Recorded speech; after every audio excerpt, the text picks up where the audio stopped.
começar agora com a parte de câncer de próstata para a gente trazer algumas dúvidas. Inclusive, já começo perguntando, Jailton, qual é hoje o maior desafio do câncer de próstata? Porque a gente sabe que há tempos atrás o paciente ia operar e ele já ficava preocupado. Operou, caiu a disfunção. Então, assim, vamos lá perguntar primeiro a diferença entre hiperplasia prostática, que é quando faz aquela cirurgia que faz pelo canal, e quando o paciente tem que fazer uma cirurgia de câncer de próstata. Saudações, guerreiros e guerreiras. Muito bom estar aqui falando nessa região cisaleira, a região onde eu nasci. Estou atendendo agora no grupo JC todas as quintas-feiras. Eu sou urologista e cirurgião. E essa temática aí é muito importante justamente porque o câncer de próstata é uma doença altamente incidente.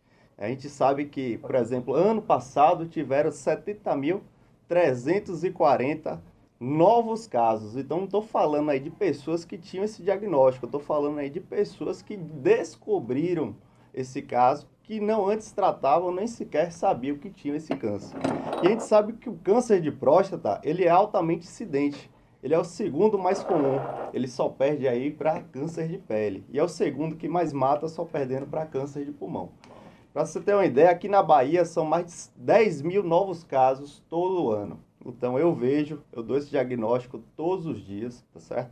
E a gente precisa realmente alertar a população para fazer esse rastreamento e por isso a gente, junto com a Sociedade Brasileira de Urologia, faz a campanha de Novembro Azul, a gente veste todo mundo azul, a gente promove várias corridas, temos várias empresas que nos ajudam colocando as luzes azuis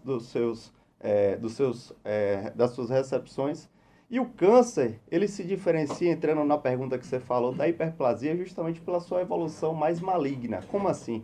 É um câncer, ele não fica ali parado, quieto. Ele vai crescendo e na medida que cresce, ele se espalha. Tanto para os órgãos vizinhos, que a gente tem ali as vesículas seminais e o reto, quanto para os órgãos à distância, que é a chamada metástase, que é quando esse câncer se espalha. Então esse é o grande risco. Qual o local que o câncer mais vai? São essas estruturas ósseas. Então aquele vozinho com a dor nas costas, Dor na coluna. Dor na coluna, aquele vozinho travado, a dor na clavícula, já pode ser aí um sinal, um sintoma de uma metástase por um câncer de próstata.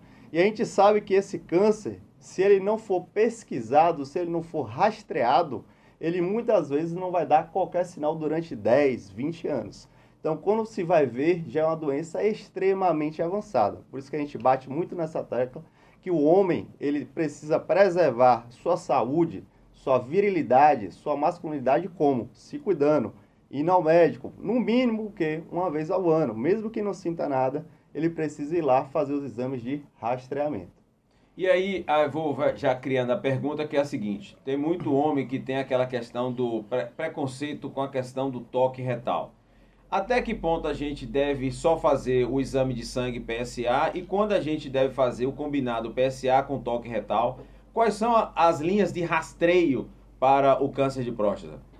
Então, não existe nada mais eficaz, barato, simples e disponível que o dedo do urologista. Por quê? Porque durante o toque retal, o urologista vai sentir ali ao vivo, no momento, vai palpar a próstata e vai perceber se existe alguma região mais endurecida, vai perceber se existe alguma região que tem alguma nodulação, algum caroço na próstata, e ele ali no momento, ao vivo, já vai saber disso. Então, é um exame ali com resultado instantâneo. É um exame que não tem custo agregado algum na consulta, ele já faz parte da consulta. Então, a gente sabe que a medicina vai avançando, a gente tem, por exemplo, a ressonância magnética que vê muito bem a próstata, mas é um custo extremamente elevado, é um custo que não é disponível para todo mundo, inclusive não tem em diversas cidades, o paciente tem que viajar muitas vezes para a capital para conseguir fazer esse exame. E o futuro, daqui a 100, 200 anos, eu acho que não vai conseguir chegar no que a gente chega no toque retal. Porque o toque retal a gente consegue realmente avaliar ali ao vivo instantaneamente. Mas nem todo mundo precisa fazer o toque retal. Opa! A consulta com o urologista não é sinônimo de toque retal. A gente não faz sempre e também não é para todo mundo. Então, eu recebo muito esse medo, esse anseio dos pacientes que me procuram com relação ao toque retal. Eu já tiro o medo porque é indolor. Hoje a gente faz sempre com anestesia, então sempre com a lidocaína ali com anestesia local, então é um exame que não dói, é um exame rápido, dura ali de 30 a 60 segundos, mas não é para todo mundo. A gente começa quando? Aos 45 anos, para quem tem fatores de risco. Quais são os fatores de risco? Principalmente os afrodescendentes, aqueles que têm uma história familiar, né? Um pai, um avô. A gente sabe que quem tem essa história de uma pessoa, o risco é aumentado em 5 vezes. Opa. E quem tem mais de 2 pessoas, aí sobe mais de 10 vezes. Então, o risco de história familiar traz um risco relativo muito grande. E também aqueles que têm passado na família de câncer de mama, que tem relação também, e mutações genéticas, a exemplos da mutação de BRCA1 e BRCA2. Passou dos 50 anos, aí tem que fazer pelo menos uma vez ao ano o toque retal. Se for um paciente que não tenha qualquer fator de risco, um paciente que tenha uma saúde muito boa, o PSA normal, a gente pode até aumentar um pouquinho esse prazo para 2 anos. Mas entre 1 a 2 anos a gente vai fazer com frequência durante a consulta médica. Massa. Pode fazer. Doutor Jailton, nós viemos aí do Outubro Rosa, né, falando sobre o câncer de mama, e a gente sabe que o câncer de mama tem as suas raízes geralmente em traumas emocionais. Já o câncer de próstata, o que pode levar à causa do câncer de próstata?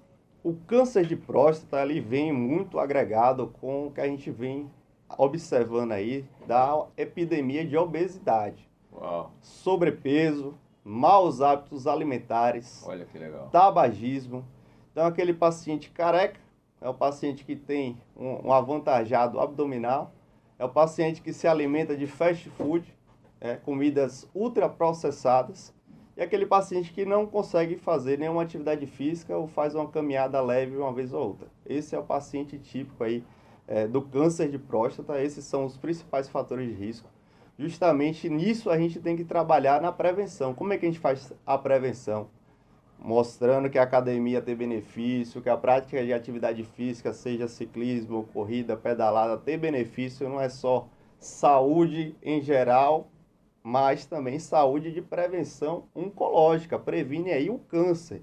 Então você de casa aí que está se exercitando, que está frequentando a academia, além de você manter seu corpo, sua parte estética, a saúde geral, mas também está prevenindo diversos cânceres que a gente percebe que tem essa incidência aumentada justamente por hábitos de vida. E o tabagismo a gente sabe que é fator de risco para mais de 100 tipos diferentes de doenças oncológicas. Mas essa parte de exercício físico é como se fosse um tabagismo, só que um tabagismo mais silencioso, porque o indivíduo fica ali naquela remosidade, não pratica atividade física, né, vai adquirindo bastante gordura, não gasta essa gordura nas atividades aeróbicas, e toda essa atmosfera que aumenta o colesterol, que gera alteração da glicemia, que aumenta a circunferência abdominal, que a gente chama de síndrome metabólica, tudo isso aí faz parte dos fatores de risco para câncer de próstata.